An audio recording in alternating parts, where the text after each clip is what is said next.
Hi, today I want to show you a video of an elk portrait I created in oils a few years back. Everything from the initial line design to the final brush strokes. And if you hang on to the end, I'll show you the final framed piece. So without further delay, let's dive right in.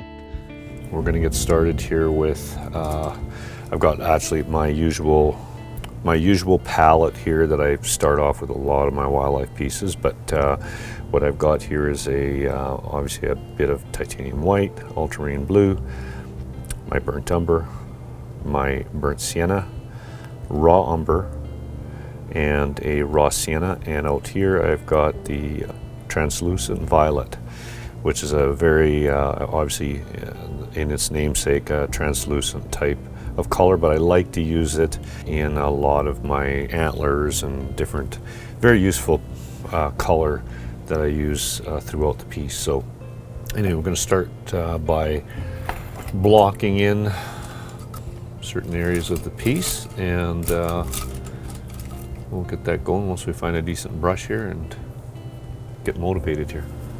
Just going to mix a bit of my burnt umber here with this translucent violet here for this first shadow side of the elk's face. I've got a piece of reference here that I got from a beautiful bull that a good friend of mine owns an elk ranch, and went out on a photo shoot one day and got a lifetime's worth of great footage and great reference material. It's just a block-in stage right now, so I'm not trying to get any major kind of accuracy on anything, but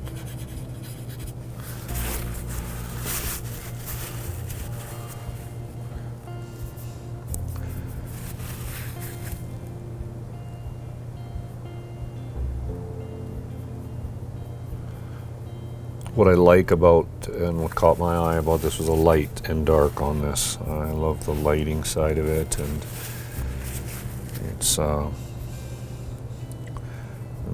you're just working on a portrait, it's always nice to find something with some really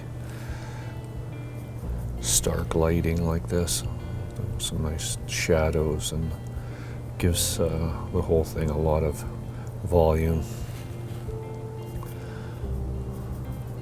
Smaller pieces, portraits, it's always good to find something with some decent lighting. So we'll continue on blocking this in, and basically I'm just putting a light wash of color in my lights and my shadows, and just to get the ball rolling here, and that's all we're looking for today. Shouldn't take too long, but I'd like to get this on there and dry overnight so we can get some work done on it tomorrow.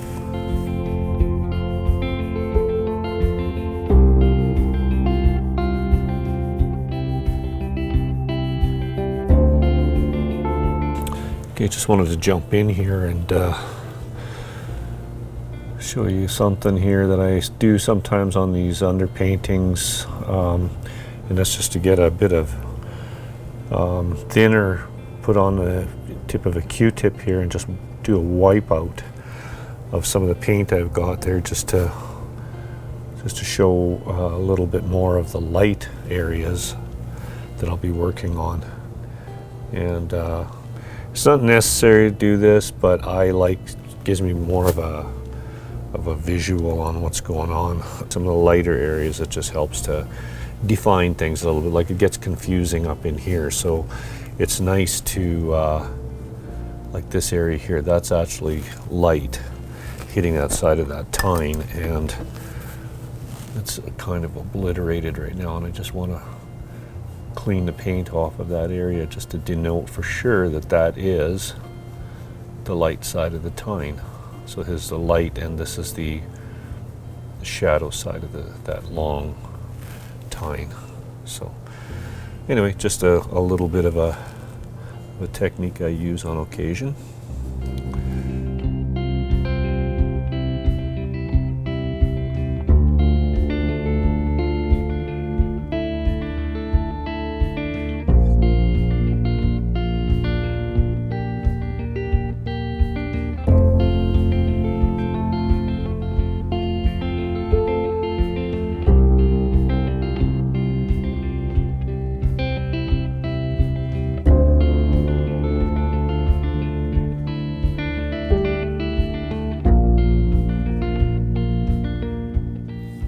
I've had a bit of time to think about what I want to do with the background. I knew I wanted some kind of a tone that's going to, you know, do the most for this whole subject matter on the shadow side and also on the light side. So right now it's just got a wash layer on there, but I wanted to go with something cool. I knew that because I wanted it to contrast color-wise with what I've got going on here with these nice warm tones, especially on the light side of this bowl. And so I picked an ultramarine blue and a burnt sienna, and I've got a pile of titanium white here. So I didn't want this to be too dark. I just wanted it something similar to maybe the clouds that I paint, or the a mountainside or something that's in shadow. And so I think that's what I'm going to go with here, and we'll just start laying some of this in here. I think it's going to change it a lot, but I think it's going to be what I want here. So again, I had a bit of time to think about it. I wasn't sure if I wanted to go with, you know, kind of a warm background on this or cool, and I decided on the cool. So we're just going to start laying this in, and it's going to change things drastically here in a hurry. I've got a fairly wide flat here right now that I'm just putting this on with here, so I can cover as much area as quickly as possible, and I'll come in and do the fine detail work around the edges with a smaller flat probably. So but this will get things started here. I think this is really gonna make everything jump out. I'm using a bit of my Galkit medium here from yesterday that I had left over to mix in with this. I wanted this to dry fairly fast. I wanted something like that to be part of this, and it worked out because I've used burnt sienna and ultramarine blue a lot of times to create the basis to storm clouds or things like that, and I'm happy with that combination of colors. And a lot of that just came just from observing the sky, just looking at it, like, what is that color?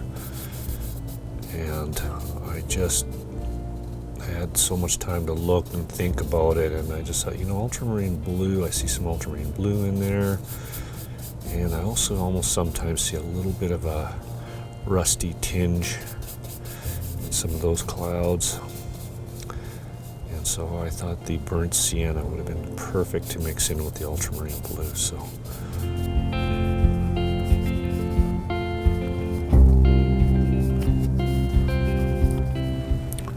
okay, so yeah, I really like this. I think I've achieved what I wanted. You can see how it's really changed it. I see that my shadow side of my antlers are going to really, I've got something to bounce off of on those side, and obviously on the direct light side of everything is going to really sing now because of this tone in the background. And I mean, the values are exactly what I wanted, and also the hue, obviously, because it's the interplay of warm tones against cool tones. So I think that for a portrait, and you want as much impact as you can, because it's just about this bull's head and antlers, and I think I've got everything kind of situated here. So now is where the heavy lifting starts, and I'm going to get into detailing this bull's face and every little nook and cranny of these antlers. So we've got a good base layer and everything's located where it should be, and now I can start building on that. So yeah, this was an important step forward in this little piece. So we will carry on.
Thanks for joining me on this creative journey. If you like that behind the scenes look at my process, be sure to like, subscribe, and hit that bell notification so you don't miss my next adventure in wildlife art. And let me know in the comments what you'd like to see me paint next. In the meantime, stay inspired by the wild.